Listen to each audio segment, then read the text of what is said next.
Pastor César, teve em uma ocasião que o irmão estava no podcast do Fábio Santos, o irmão tratou um assunto lá relacionado ao livro da vida, que o irmão afirmou, se eu estiver errado, o irmão pode me corrigir, que o livro da vida ele já é um livro pronto.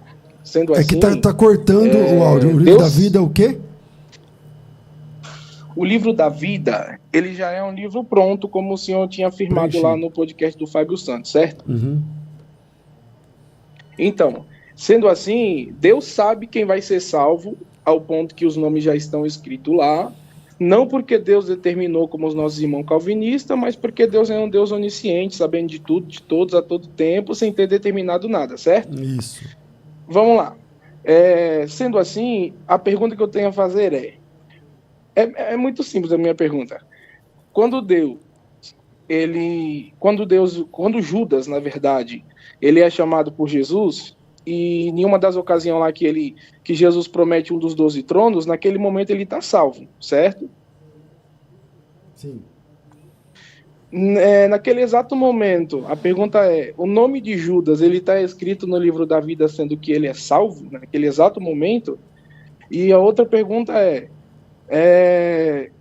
quando Judas, ele se, como posso dizer, ele se suicida e ele perde a salvação, o nome de Judas, ele é riscado do livro da vida?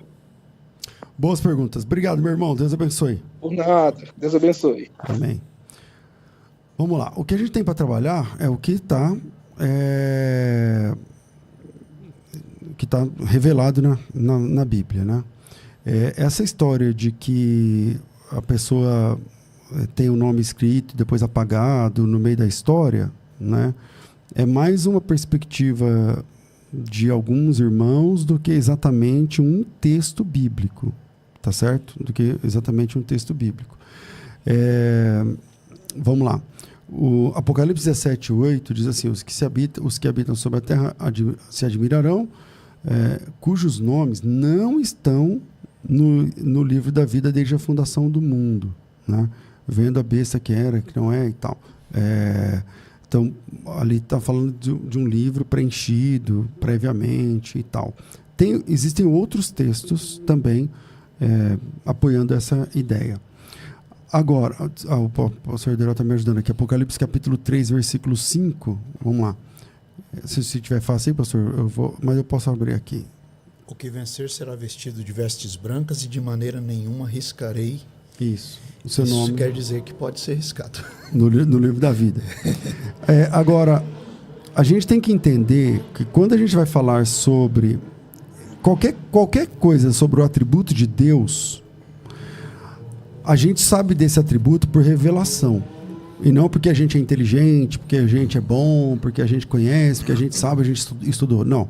Tudo que tem a ver com Deus, a gente sabe disso a partir de revelação, porque a Bíblia diz que Deus habita numa luz inacessível. Então, sabemos a partir do que ele revela. E o que a gente sabe? A gente sabe que Deus está fora do tempo. Porque, como eu sei disso? Porque ele criou o tempo. Deus também ele está fora do espaço como nós conhecemos, porque ele criou o espaço. Tá certo? E ele também criou a matéria. Logo, Deus ele tem de ser atemporal, imaterial e não espacial. Esse é o conceito do Deus revelado na Bíblia, ok? Diante disso, tudo que a gente vai falar sobre o que a gente sabe está preso a esses três pontos aí: tempo, espaço e matéria. O livro é uma matéria. Foi escrito ou não foi escrito? Está falando do tempo, entende? Então, quando foi escrito tal. Então, toda essa discussão só faz sentido para quem vive no Cronos, aqui. Então, do nosso ponto de vista, essa é a percepção. Que o nome pode ser riscado, que o nome pode ser colocado, mas para quem está fora do tempo, Deus enxerga o que a gente entende como presente, passado e futuro, estando fora do presente, do passado e do futuro, porque o tempo é uma criatura de Deus. Então, se você tiver da perspectiva de Deus, se você estiver em pé do lado do trono de Deus agora, nesse momento, você vai estar fora do tempo, vendo tudo. Então lá está tudo pronto, ele já sabe tudo, por isso ele é onisciente, por isso ele é onipotente, por isso ele é onipresente e tal.